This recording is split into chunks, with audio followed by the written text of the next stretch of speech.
اس کا مطلب ہے کہ ابھی وہ دروازہ بند نہیں ہوا ہدایت کا میرے لیے، لوگوں کے لیے۔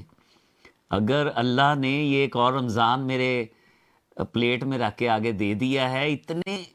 پرابلمز میں، اتنے جی اس پینڈیمک میں، کرونا وائرس جہاں پہ دروازے کے باہر کھڑا ہے، اور اگر مجھے یہ زبان ابھی تک عطا کی ہوئی ہے، ابھی تک یہ سانس اللہ نے مجھے دیے ہوئے ہیں،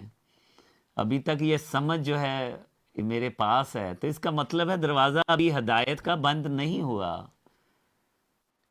جی، جب تک سانس چل رہی ہے۔ لیکن بدر بھائی، دکھ کی بات جو ہے، جو میں اگر کیمرہ اپنی طرف بھی کروں تو مجھے اپنی زندگی میں دکھ اسی بات کا ہوگا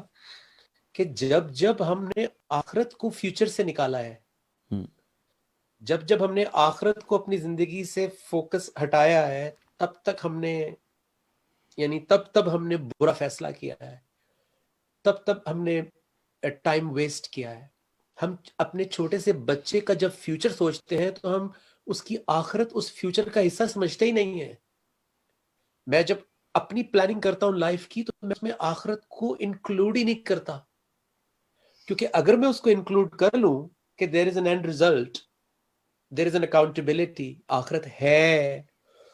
تو میں کیسے بدر بھائی کسی کو نقصان پہنچاؤں گا؟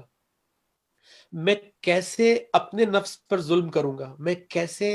کیونکہ مجھے پتا ہے کہ اگر آج ہی میرا آخری دن ہے تو میں کس منہ سے اللہ کے سامنے جاؤں گا؟ تو اس کا مطلب ہے مجھے آخرت پر یقین نہیں ہے۔ اگر آخرت پر یقین نہیں ہے تو تبھی تو میں رمضان کو، یا اللہ کی بڑی سے بڑی کال کو، بڑے سے بڑے، دیکھیں آپ نے دیکھا ہوگا کہ ایکسیڈنٹ ہوتا ہے زندگی میں، کوئی بری خبر ملتی ہے، کوئی پیار کرنے والا چلا جاتا ہے، تو ہم کچھ عرصے کے لیے ٹھیک ہو جاتے ہیں، ہم کچھ عرصے کے لیے فوکسڈ ہو جاتے ہیں، اللہ کے قریب ہو جاتے ہیں، لیکن پھر کچھ دنوں کے بعد ہم دوبارہ اسی آٹو موڈ پہ آ جاتے ہیں۔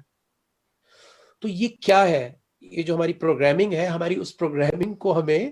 ریویو کرنا ہوگا، اور رمضان آتا ہی اسی لیے کہ ریویو کر لو اپنی سوچ کے انداز کو، کہ کیوں اس میں کنسسٹنسی نہیں ہے۔